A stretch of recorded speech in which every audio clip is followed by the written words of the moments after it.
So Lamai, we are starting one of the smallest lessons in your syllabus, that is integrated accounting. Integrated accounting. So this is actually a lesson which is connecting to some of the accounting terms, the financial accounting terms, right?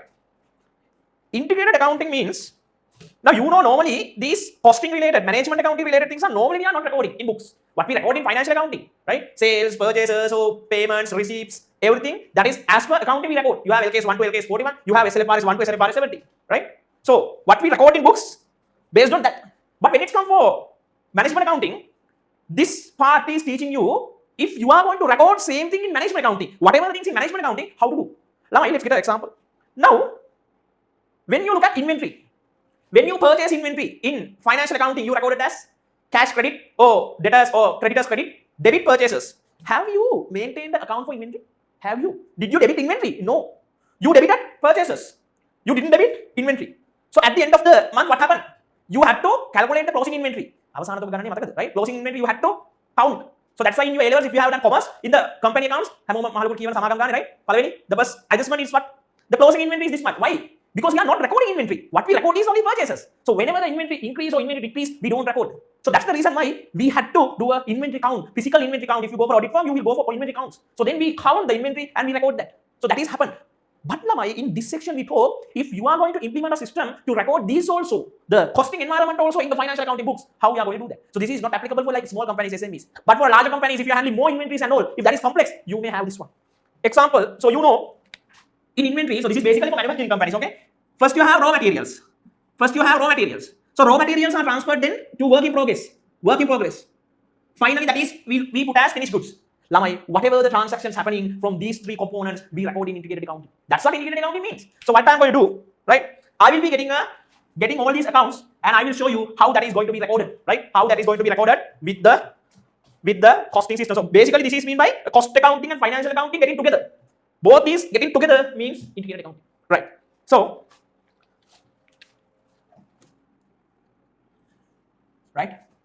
this is the first one.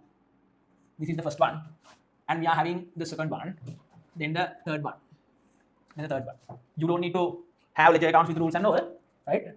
Just showing you.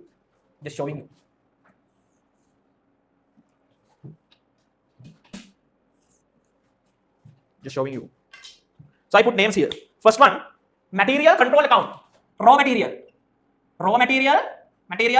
control account. Someone can tell you inventory control account also as inventory control. Second one is work in progress, WIP account. Final one, finished goods account, right? Now, here, what we put for raw material control. Raw material control means a raw material increment or a raw material decreasement. If there is an increasement, we debit the raw material. If there is a decreasement, we credit. So unlike in the previously financial accounting, we only recorded the opening, the purchases, then the closing. Then adjustment is the cost of sales. But here not unlike that. What we do is each and every increment, decreasement we record. So what are the possible entries? Go with me. First one, if there is a material purchase. So previously you have done cash or credit, right? So that is cash credit or credit. Debit purchase. But here what we do, we debit not to the purchases but to the raw material because raw material increase. So raw material control account debit. So material purchase, which means either cash or credit or debit. I just put this for you to understand only. If not, I should have to put cash or credit. Right. Then likewise, how the raw material stock could decrease. So if you purchase 1,000, raw material increase. If you send this to the work, if you start working, you use the raw material now. From the stock you get, now you are producing. It's still not produced. So when you start producing, what happened? You have to send this to another account. What is that? That is the WIP. Why? Because when you are sending the raw material stock decrease, and from that it is going to the WIP. So how to record that? That is a what? That is a WIP. So raw material control, I put here, right? I have to put another one. WIP credit and WIP account debit as raw material control, right? Okay. Any other way that the raw material would decrease? What if you purchase and you send them back? Returns. With the returns, raw material would decrease, right? So returns. If there are any returns, that is going to be decreased. Right? So you send this to the WIP. You send this to work. So from one division, you send. But still, at the end of the month, they haven't used. We sent, but they haven't used. So in that case, what happened? That case, this could be again transferred to the raw material. So these are the possible entries. Raw material control could be debit. Control could be debit. So this is WIP. WIP, right? So that is done. Then, and also here you could have other materials also. So if you have other materials, or you put as materials. If not, you could have to maintain another account, right? So whatever the remaining is what? Whatever the remaining balance of the raw material control account is what? So that is the closing raw material inventory balance, closing inventory, right? So that is the closing inventory raw material balance, whatever remaining. So that should be again brought forward to next month, right? So those are the things you can have in raw materials control account. So then the next one is WIP control. So in WIP control, so either these two can be happen. Whenever the WIP is done, which means whenever the production done, what we do? Whenever the production done, we transfer these to where? We transfer these to the finished goods account. So that is easy. So what we do is we transfer as finished goods control account, right? So finished goods control account debit, finished goods control account debit as WIP account, right? So WIP, that is credit, that is being transferred to the finished goods. So finished goods debit, right? Finished goods debit. So whatever remaining here, like here, so that is the closing WIP, you know. So in process costing also we have. So that is, right? So when you learn process costing, you have closing. So when you produce a job costing one, you have closing WIP. In batch costing also you can have WIP. So whenever the WIP is having, after end of the month, if the production not done 100%, so whatever that is, we called as what? We called as closing WIP, right? Closing WIP. Closing WIP. So that is, so this account also done. This is what it can happen. That can only have this. So finished goods. What is happening? When you transfer finished goods, where you transfer? When you sell finished goods, what happens? We transfer as sales. So when you are done the finished goods, I mean when you sell, that is sales, and whatever remaining is what? The closing inventory, closing stock is this. That is the closing finished goods inventory, right? That is the closing finished goods inventory. Okay. That is closing finished goods inventory. So that is done. Next one. So in an integrated accounting system, make sure these kind of accounts can happen. I mean, there are a number of transactions. So these are some examples. What you need to think is whether the raw material increase, whether the raw material decrease, whether the WIP is there, whether WIP closing is there, or finished goods is there, right? So normally from this account to this account, transaction cannot happen. What is happening? This account to this account, this account to this account, and this account to this account, this account to this account. That can happen, right? So next one is, that is, so salary control account. Salary control account.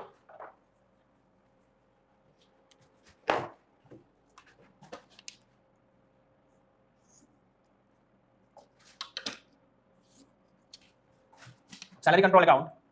Next one we are having overhead account, right? This is salary control account, overhead account. So in salary control, what you put? Whatever the salary is. So let's say it could be direct labor, right? It could be indirect labor, it could be overtime, maybe idle time. So whatever the salary related things, you put this way, because this is debit, this is expense. The salary, this expense debit, control account credit. So whatever the total is what you pay, that is cash or accrual, whatever the remaining. So with that, your salary control account also would be done. So this is even not a lesson that I need to teach. A very simple one, just some double entries. So next one is that is now overhead. That is overhead. Next one is overhead. So in overhead, here we put here first absorbed overhead. How to get absorbed overhead? Absorbed overhead is the absorption rate into actual units of hours, whatever the actual base is. So first you put the actual overhead here, and you know after absorbing there is an actual one. There is an actual overhead. That is actual overhead, or we can say as cash, right? Because we pay for that. So actual overhead. Now there can be a difference between these two. So how to get the difference? Difference is, so let's say if it is 100,000, if the absorbed one is 90,000. If the absorbed one is 90,000. So what happened? You haven't absorbed the actual needed. So your absorption is lower, which means that is a under absorption or over absorption. That is a under absorption. So under absorption, what happened? This is credit. What is debit? Debit is the P&L. So that is the expense. That is expense. Other way around. You absorbed 110,000, actually is 100,000. So what happened? You absorb more. That is what? That is we call as over absorption. That is also P&L credit. That is kind of a minus expense. You can tell as income, but the better word is minus expense. So that is debit here. So this is what only you can have in a integrated account. I mean, these are just things you need to learn. So overhead account also, that is how that happened. Overhead account, right? So what happened actually? Lamai, we maintain these accounts also in our environment. Even though this is not financial accounting, we do the double entries. That's what happened. So basically, financial accounting and cost accounting goes together. That's what it says, right? And also, I will tell you some advantages and disadvantages also before rounding up the session, right? Before closing up the session. So first thing is, First thing is, you don't need to enter the information 2 times. Why? Because that is linked. Financial accounting and cost accounting linked. So you have to only put the information 1 time only. If not, you have to maintain these records, make it a schedules for the financial accounting, again books, right? But whenever you put this, it is going to your financial accounting environment. So it is linked. This link, that is advantage. And also, you have to maintain how many sets of accounts. You have to maintain only 1 set of accounts. You don't need to have cost accounting sets, financial accounting sets, both together. Only 1 account set you should have, right? And also, accuracy is higher. Why?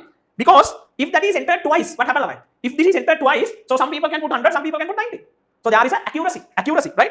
And also, you can reduce the number of employees. So if I just put as a recap advantages, right? First one is what? First one is you don't need to one time entry. No, first one. Second one, only one set of accounts. Only 1 set of accounts you need to maintain, right? Third one is what? High accuracy, right? And also the next one, that is reduced employees, because you don't need to maintain 2, just 1 you can reduce, right? Then so accounting process also simplify, and basically what are the disadvantages? There could be a cost to develop this, and also skilled, because the cost accountant should have to know financial accounting as well, right? So someone with only cost account, you cannot. So if you hire a chartered accountant, no problem. So chartered accountant is not for everything financial accounting or cost accounting, right? So these are the advantages and disadvantages that you can look at from the integrated accounting. This is basically this lesson. Very simple, very small, right? A simple thing you need to understand that you are going to record this in the environment. So unlike in financial accounting, so in financial accounting you don't record the inventory account. You don't have inventory account. You have a purchase account only. But here you forget the purchase account. You record all the inventory movements in ledger accounts, right? So raw material to WIP to finished good, and also salary controls, and also other fixed overhead or variable overheads also could be there, right? And whatever the expenses relating to maintain a production, you can record in the integrated accounting system.